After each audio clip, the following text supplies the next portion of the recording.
এ এক ভিন্ন ইরান। শত্রুপক্ষের হুমকি যেন আরো একতাবদ্ধ করেছে ইরানবাসীকে। সোমবার রাতে তেহরানের রাজপথে দেখা গেল সেই ঐক্যের ঝলক।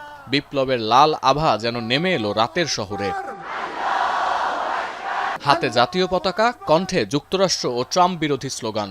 সোমবার মার্কিন আগ্রাসী নীতির বিপক্ষে এভাবেই সোচ্চার হয়ে ওঠেন ইরানের সাধারণ জনগণ। ট্রাম্পের নির্দেশে সোমবার যুক্তরাষ্ট্রের স্থানীয় সময় সকাল 10টায় হরমুজ প্রণালী অবরোধ শুরু করে মার্কিন নৌবাহিনী। হুঁশিয়ারি দেয়া হয়, ইরানের সঙ্গে সম্পৃক্ত কোনো জাহাজকে হরমুজ পার হতে দেবে না যুক্তরাষ্ট্র। এই হুমকির জবাবে জনগণকে রাজপথে নামার বার্তা দেয় খামেনি প্রশাসন। ট্রাম্পের নির্দেশ কার্যকরের পরপরই সাধারণ মানুষের পদচারণায় কম্পিত হয় তেহরানের রাজপথ।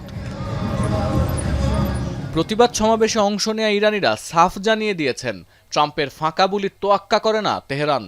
ما در این میدان‌ها هستیم تا از نظام کشورمون و از نیروهای مسلح کشورمون حمایت کنیم و اونها در ذیل حمایت ما به وظیفهشون کاملا عمل خواهند کرد. کاملا نشون داده که امریکا در مواجهه با توانمندی ایران به یک استیصال و یک درماندگی رسیده. وعده مثل وعده‌های دیگه‌اش همش تو خالیه.